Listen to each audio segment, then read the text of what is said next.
Hello and welcome. Today I want to talk to you about dreams, specifically dreams from the framework of Carl Jung. Now, dreams were essential in Jung's analytical method for one reason. It is because dreams offer the best window into the unconscious psyche. That is, as opposed to your waking conscious mind, the unconscious resides in your states of sleep, in fairly unconscious, dreamlike states, per se. And their practical utility is, is sort of a window into the true state of things, if you will. That all those subliminal notions that reside under your conscious mind are altogether presented in a sort of dramatic, mythical, symbolic form by way of the dreams.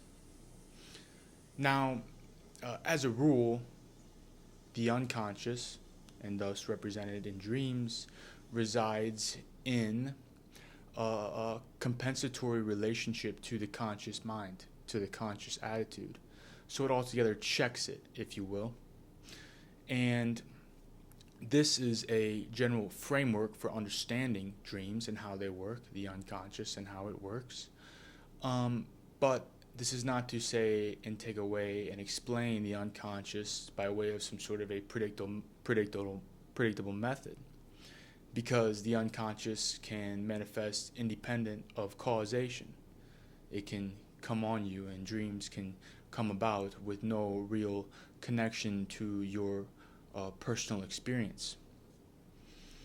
And so, in the analytical method, in dreams and their practical application for your life and for mine, dreams essentially target those threats, if you will, those conflicts in the personal life, as well as the collective life, but first the personal life, right?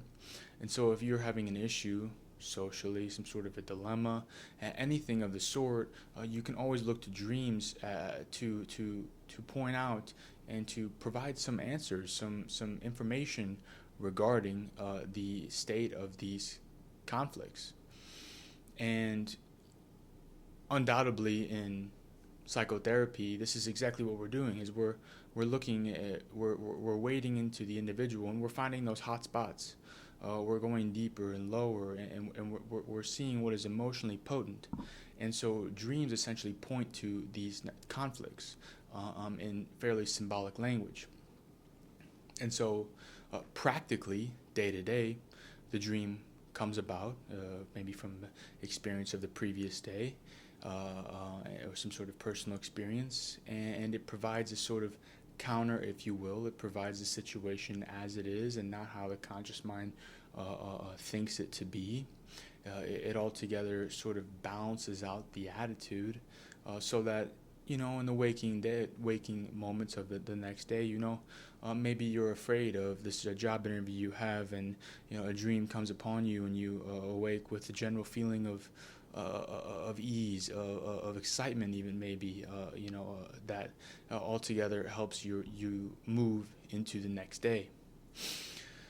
And so, dreams necessarily do reside in this compensatory relationship to the conscious attitude. Now, the language of dreams is rather obscure and difficult.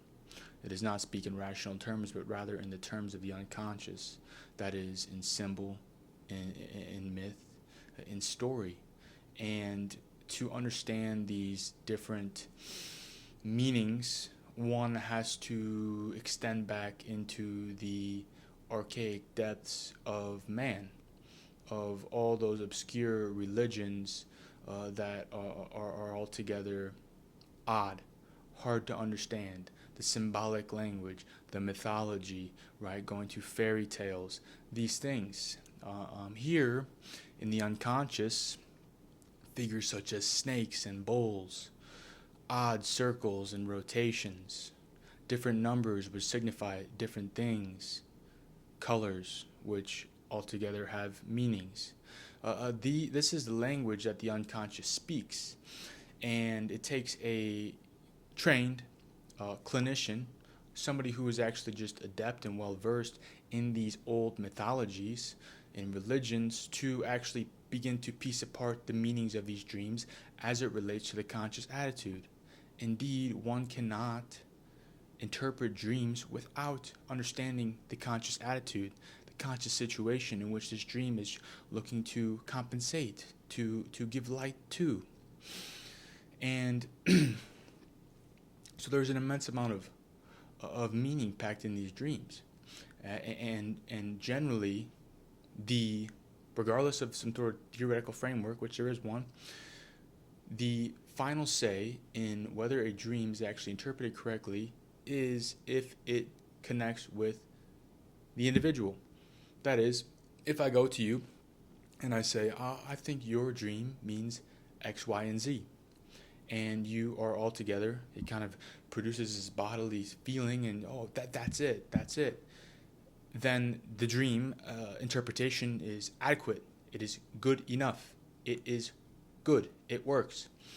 And so this is important because the unconscious in dreams is essentially trying to bring things symbolically to the level of consciousness. It is trying to get the conscious mind to assimilate this information into its waking attitude, if you will. And it does so with symbols and mythologies and these weird contexts, and it's altogether difficult. It's not the language of consciousness. But if we can learn it and we can begin to integrate and begin to read these things, then we are altogether connected. As two halves, if you will, there's a chasm in between them, and dreams serve as a connection that can altogether, have a man know his right hand from his left, that they're connected and not separated per se. And so practically, if you seek out your dreams, they will begin to become more easily recallable to you. If you begin to write them down, the best of your ability, wake up, write them down right away, whatever is most meaningful and pertinent of the dream, condensed version, by all means, good enough.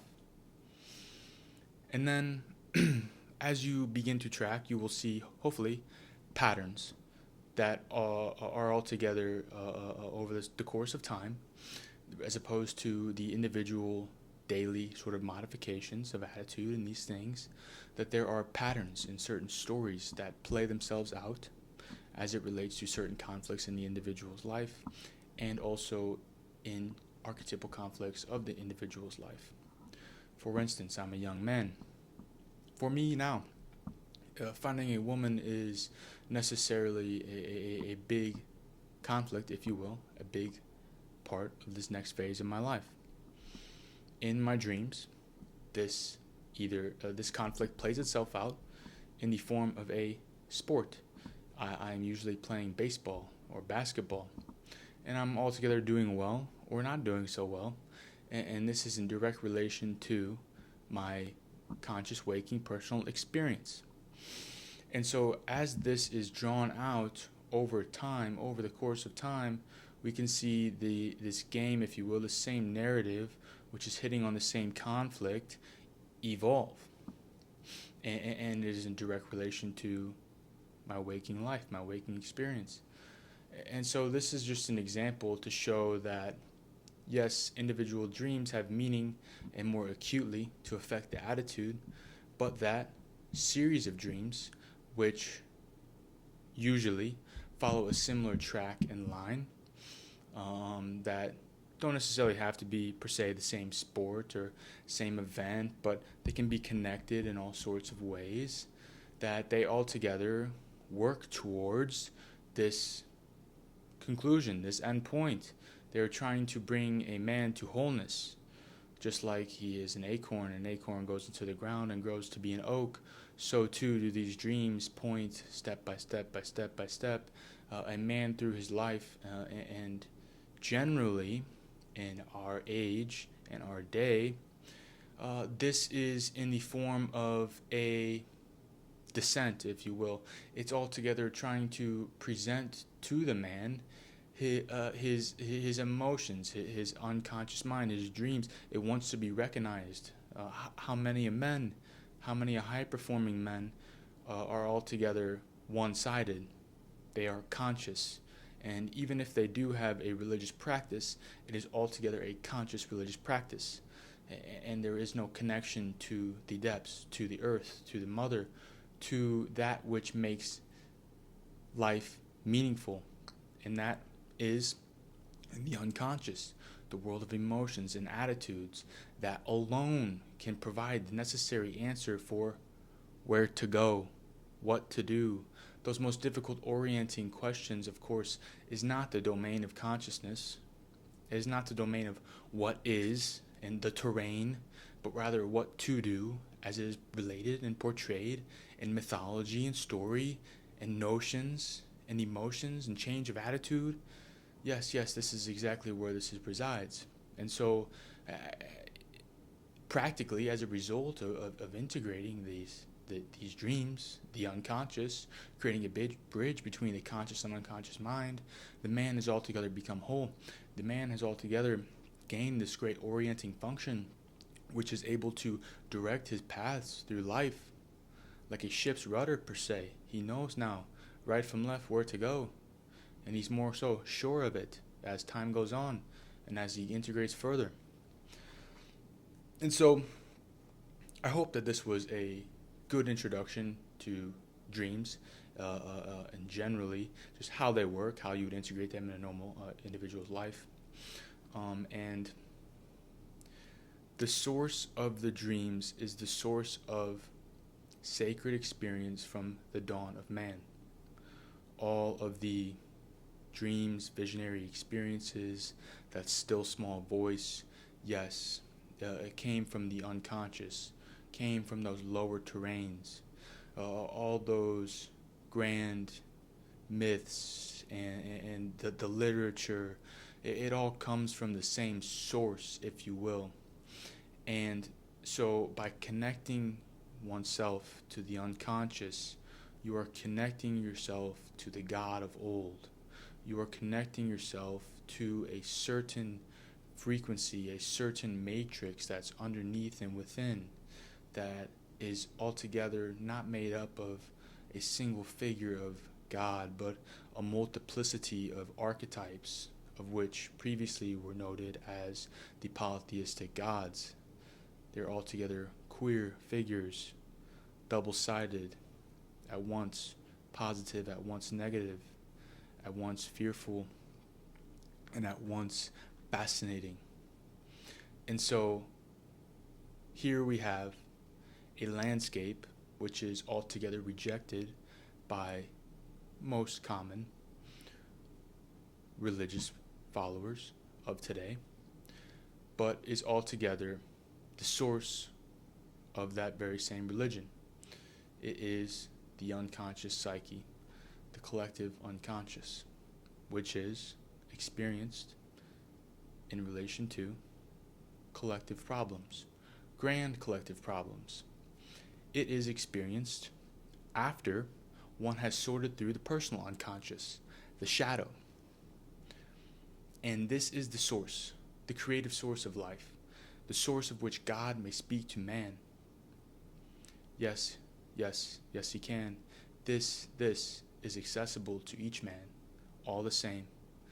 This altogether divine knowledge by way of the night is altogether accessible to man. Revelations like that in the book of Revelation is accessible. They are accessible to each and every individual, lest they walk down the road. And so, I wish to provide to you an understanding, a framework, a scaffolding, so that you can understand and use your dreams, that you can connect to yourself, and that you can gain this function as well. By no means am I perfect. I'm so imperfect it's wild. By no means am I an expert. But I've read a fair amount of Jung. I'm going to be a clinician, and I have altogether tracked my dreams. And so I just hope that you can provide, gain insight, and that you can become connected as well. Thank you.